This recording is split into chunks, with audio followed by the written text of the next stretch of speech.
सैकड़ों की तादाद में पुलिस मौजूद है, कंटेनर लगा दिए गए हैं, हमें आगे बढ़ने से रोका जा रहा है। गुलामी को मजबूरी का नाम देकर दरमियानी रास्ते से भागो मत, गुलाम हो तुम और आजाद है जो जेल में बैठा है।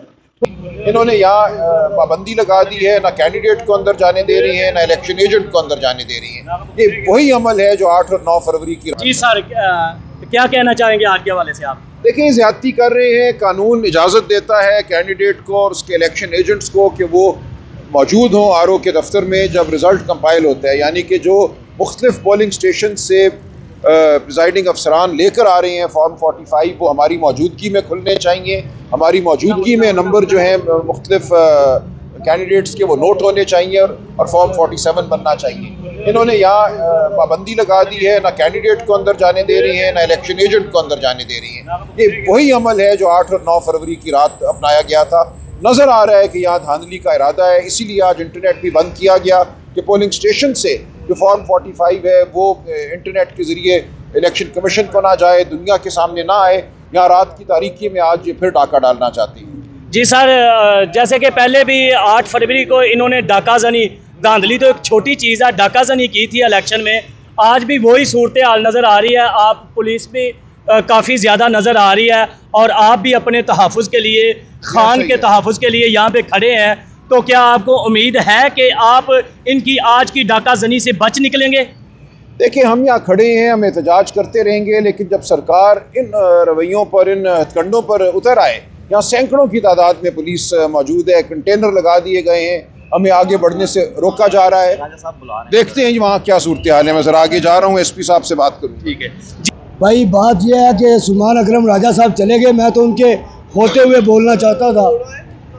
मैं उनसे ये मैं पूछना चाहता था, क्योंकि मेरी नज़र में वो बहुत बड़े कानूनदान हैं, कि उन्हें इंसाफ की तवक्का है इनसे। मुझे तो नहीं है। मुझे तो पता है कि काजी साहब हो चुके। मैं इस पर यह कहना चाहूँगा, पुलिस डंडे भी मारेगी और पर्चा भी हमारे खिलाफ होगा। ठीक है, क्यों कि हम हैं फसादी।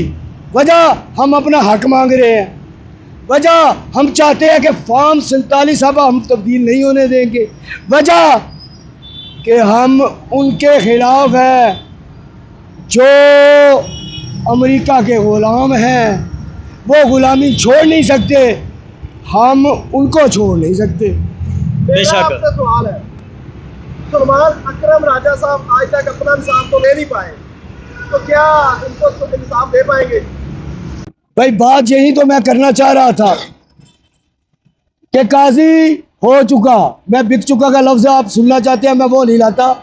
काजी हो चुका, अदालत इंसाफ ढूंढ रही है, पुलिस अपना तहफ़्फ़ुज़ चाहती है। ये कैसा रियासत है? किससे इंसाफ मांगे, कहाँ से मांगे? जो खुद इंसाफ मांग रहे हैं उनसे इंसाफ की तवक्का है। जहाँ हर शख्स तो मजबूर है। बाप से पूछे बेटा तो वो कहता है मैं मजबूर हूँ। पुलिस से आप पूछे वो कहते हैं हम मजबूर हैं। जज से पूछे वो कहता है मैं मजबूर हूँ। और भाई, तुम मजबूर नहीं, गुलाम हो, गुलाम हो तुम। गुलामी को मजबूरी का नाम देकर दरमियानी रास्ते से भागो मत, गुलाम हो तुम और आजाद है जो जेल में बैठा है। वो जेल से ललकार रहा है। बेशक बेशक। आप कुर्सी पर बैठकर उससे डर रहे हैं, वो जेल से में बैठकर आपसे नहीं डर। ये लूटते रहेंगे और हम आवाज उठाते रहेंगे उस वक्त तक जब तक के आम लोग नहीं निकलेंगे। मैं पाकिस्तानियों को ये मैसेज देना चाहता हूं, देखो हम तो निकल चुके, अब फैसला आपने करना है कि आपने निकलना है या कूफियों की तरह खामोश तमाशाई बनकर तमाशा देखना है। अब हमें कोई नहीं रोक सकता, चाहे हाथों की हथकड़ियां हूं या पांव की जंजीरें या फिर जाहिलों की शमशीरें। हम जिएंगे भी खान के साथ, मरेंगे भी कप्तान के साथ। पाकिस्तान जिंदाबाद।